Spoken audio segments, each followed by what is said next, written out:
eu sou o Caio, somos cervejeiros aqui, estamos responsáveis por fazer a cerveja que vocês estão tomando lá fora, espero que vocês estejam gostando. Antes da gente começar, eu queria saber, vocês querem aprender a fazer cerveja ou vocês querem dar uma olhada um pouco mais rápida no processo e nos equipamentos só?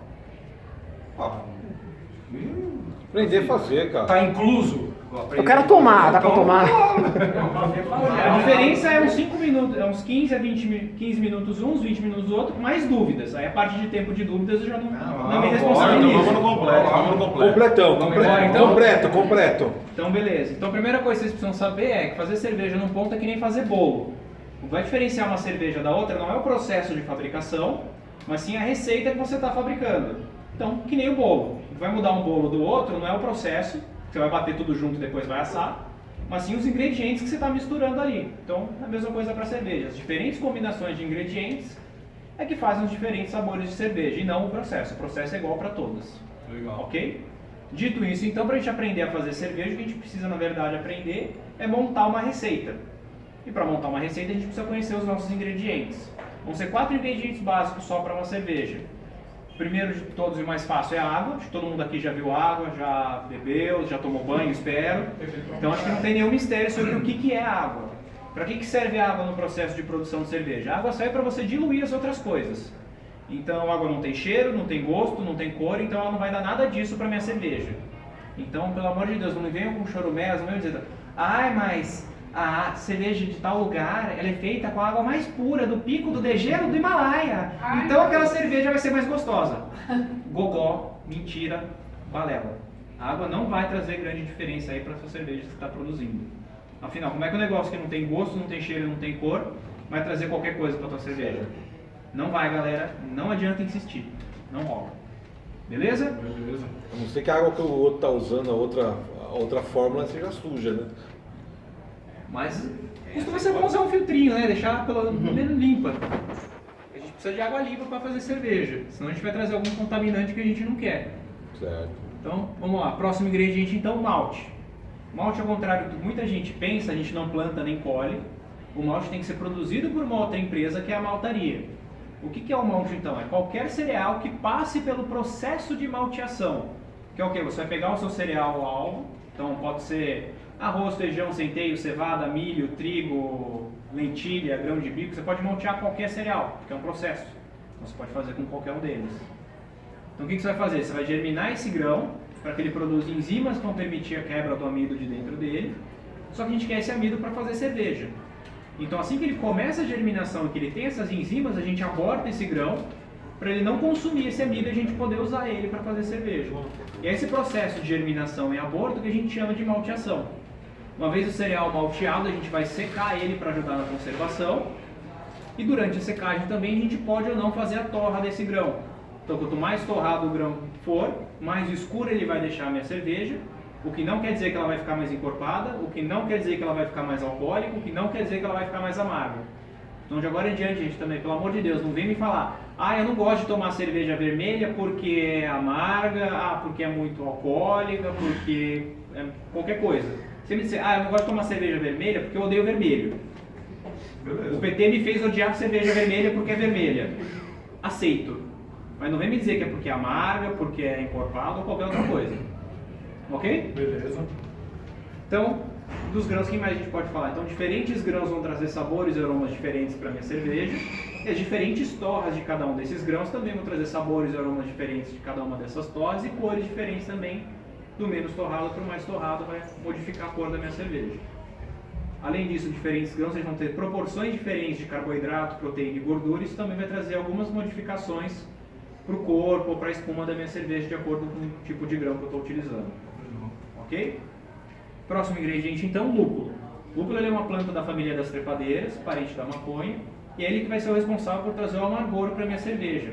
Além disso, ele vai agir como um agente conservante, impedindo a proliferação de micro-organismos. Se vocês tiverem curiosidade, a planta de lúpulo é essa que a gente tem aqui do lado da porta, essa trepadeirinha aqui do lado da porta de entrada, e é a flor dessa planta que a gente vai utilizar.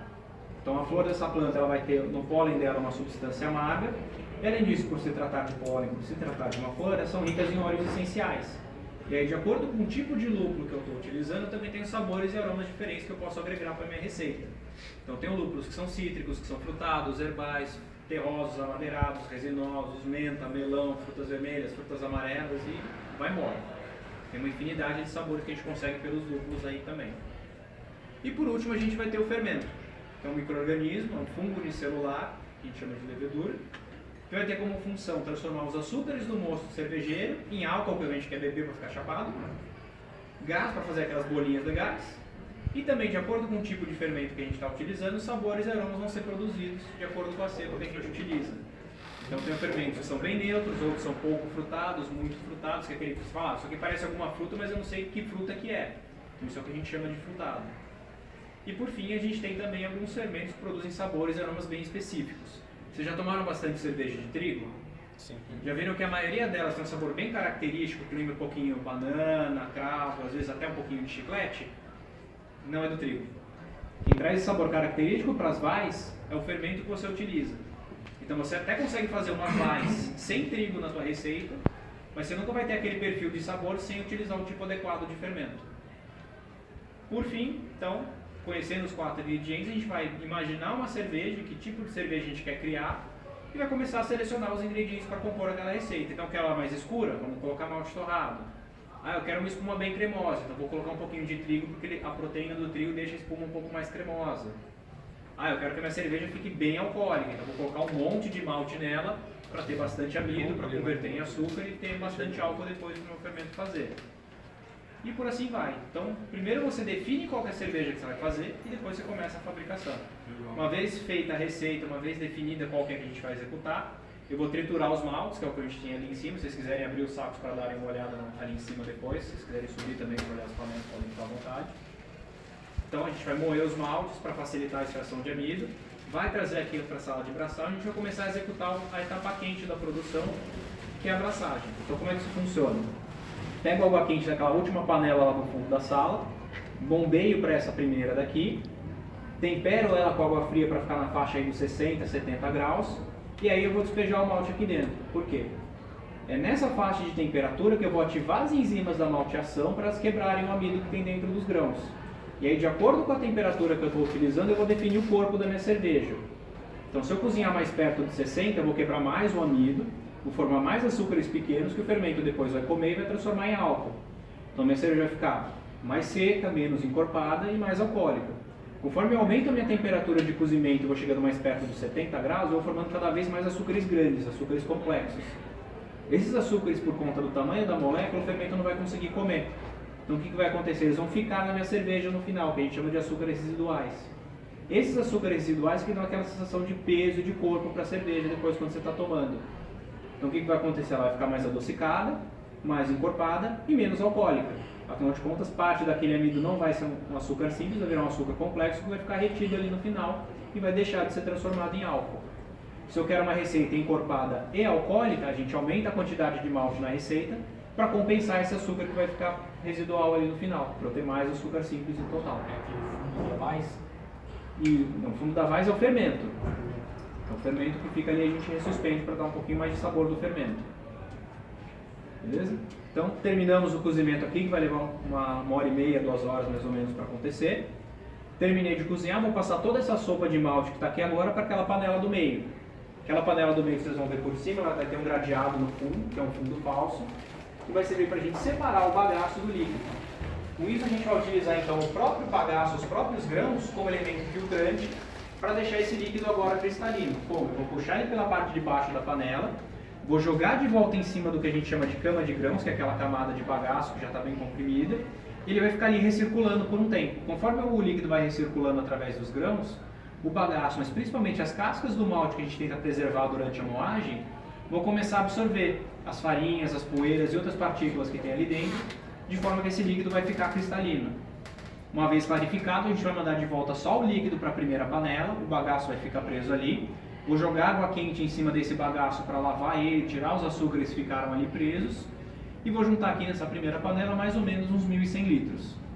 Quando eu atingir esse volume, eu vou colocar tudo isso para ferver a 100 graus. E quando estiver fervendo, eu vou colocar o lúpulo. Por quê? O lúpulo, para ativar aquele componente amargo que tem na planta, é uma reação muito lenta. Então eu preciso de alta temperatura para ela acontecer. Então é por isso que eu vou colocar aquele só ali no final na fervura. Porque se eu colocar no cozimento, eu não vou ativar ele, eu não vou ter o amargor que eu quero. Então eu vou ficar fervendo esse lúpulo aqui por mais 1 hora e meia para ter uma boa ativação desse amargor. Terminada a fervura, está pronto o que a gente chama de mosto cervejeiro. Agora eu preciso colocar o fermento aí dentro para ele transformar isso daí em cerveja. Só que se eu jogar o micro-organismo no líquido que eu acabei de ferver, alguém tem alguma ideia do que acontece? Mata tudo, eu não tenho cerveja nenhuma. Então a gente vai esfriar isso daí para uns 20, 25 graus. E aí a gente transfere para os tanques de fermentação e maturação que tem ali no andar de cima. Aí lá em cima eu explico para vocês como é que funcionam esses processos. Mas antes, alguém quer subir ali, tirar foto, dar uma olhada por dentro das panelas? Isso não... Tá mais fácil de beber, né? Não, beber é mais fácil. A filtragem a gente faz ali com o próprio bagaço. O gradeado é a filtragem. Não, o bagaço é o filtro. O gradeado é só uma base. E o gradeado com o bagaço em cima, Ele esse é a filtragem. Isso. Se a gente vê, às vezes, 4, 5, 6 vezes é esse. Sim, eles já estão botando uma delas aqui. Não cabe todo mundo. Não cabe. Vou descer já. A plataforma é pequena. Aí a gente vê, às vezes tem cerveja que Acho que eu vou descer, que aí cabe mais um, hein? mas pelo menos essa do bagaço com certeza passa. Porque no caso da Ambev, você tem um outro sistema. Em vez dele... Lá, o que eles fazem para ter mais rendimento? Eles enfarinham o malte todo e eles não usam esse tipo de panela com circulação. Para fazer a lavagem do grão, eles usam o que a gente chama de filtro prensa. Então é como se fosse uma rede bem fininha e você joga lá a sopa de malte, espreme ele rápido e já tira. Por que a gente não pode espremer malte aqui? Porque quando a gente espreme, a gente não tem velocidade, você acaba extraindo muito tanino dos grãos. Isso vai prejudicar a qualidade da tua cerveja. Quando você usa um filtro de prensa, essa pressão que solta é tão rápida que você não tem tempo de extrair o tanino. Então você consegue fazer um grão muito mais moído, muito mais claro, porque você tem uma malha muito mais fina para filtrar e um rendimento muito mais alto, porque você está fazendo farinha com o teu grão e você está secando ele e jogando mais água limpa em cima na hora de fazer a lavagem. A gente tá falando assim de processo também 100 vezes maior, né? Uma panela de braçagem da Ambev, você pode botar esse bar aqui dentro tranquilo. Você faz 200, 300 mil litros por leva. pouquinho mais violento. Aqui eu faço 1000 só. Tem uma dúvida, quando você fala de baixa fermentação e alta fermentação, seria o estilo da Lager para Ale? É basicamente isso? Alta e baixa fermentação, Lager Ale são as duas grandes famílias de cerveja. Então dentro de Ale você tem diversos estilos, dentro de Lager também diversos. A principal diferença dessas duas famílias é o tipo de fermento que você utiliza. É o fermento de alta fermentação, que ele costuma trabalhar numa temperatura alta, que a gente chama de alta, na casa aí dos 20, 30 graus. E as Lager costumam trabalhar em baixa temperatura, que então é na casa dos 8 a 15. Legal, Mais obrigado. tempo também. E demora mais porque, como você tem menos temperatura, a velocidade das reações é menor. Eu tô vendo que a matéria-prima vocês importam também. Sim, importado. Toda. A gente até estava usando malte nacional, mas ficou caro, a gente está usando importado de novo. A água deve ser do Brasil, né? A água dessa festa, daqui da rede. Água de Pinheiro. O único tratamento que a gente faz aqui é um filtro de